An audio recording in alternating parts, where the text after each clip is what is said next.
Chat's pretty dumb. All right, good chat. Let's go to the next game. Maybe I won't read the chat. Too dumb.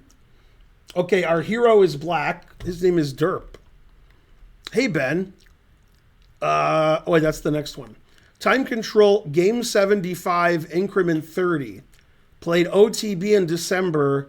We're both unrated OTB. But my lead chess blitz rating is around 2,000. It was a fun game, but it wasn't a very good game. Lots of tactics, blunders, and misses, even starting from move 6. Okay.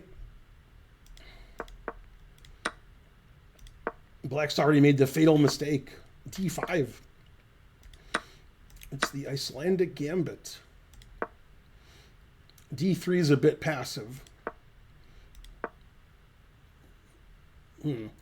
That's funny. H3 loses to a tactic that we often see in the, what's that stupid opening called? The Stafford Gambit. So in this position, Black's actually winning by playing knight e4, threatening f2.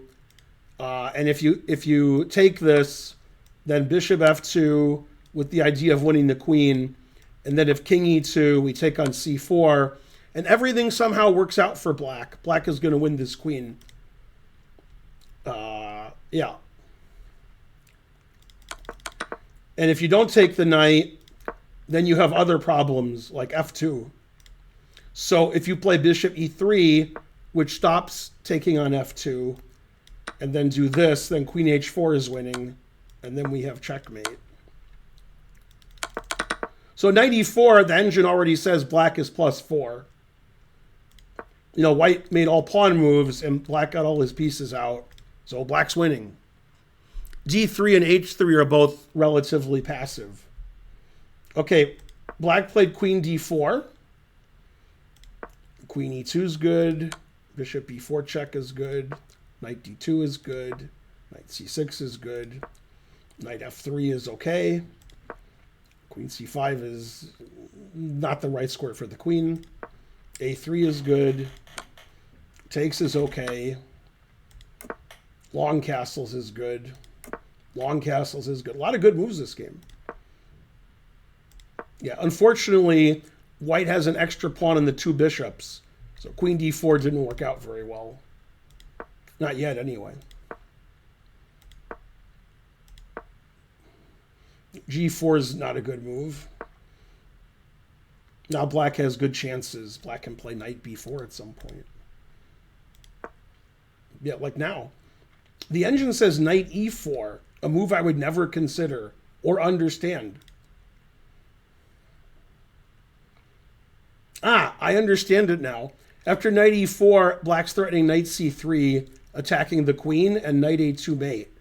Then if pawn takes, queen takes is going to be mate. Yeah, I would never play knight e4. I wouldn't see that idea. Okay, knight e5.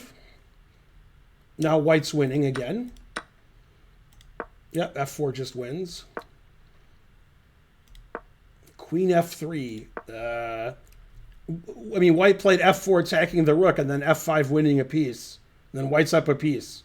White wins. Black has nothing.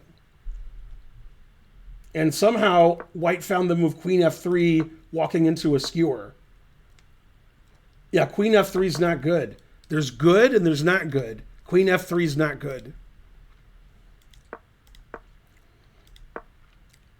Okay, so he sort of lost a rook there.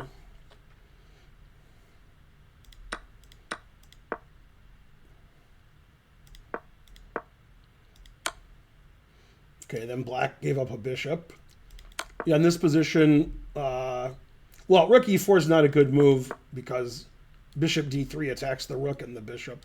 Just going back to e8 is sufficient to be up a rook. d6. Instead of taking the bishop? d6. Okay, let's play rook takes d6. b6. Oh, b6 is okay.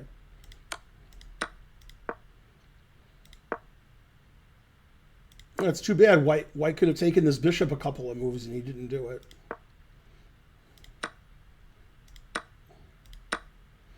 Bishop takes h7, recommended by Bobby Fischer. So it must be good. So here black has forced mate with knight b3 and rook d2.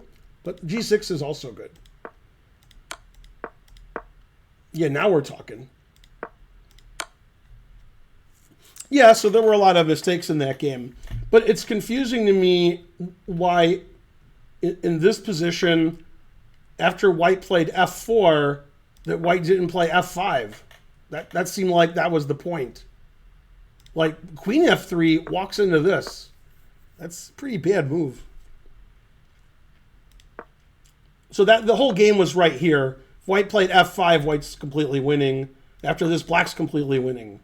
Then, when black sort of blundered a piece here, then white didn't play rook takes bishop.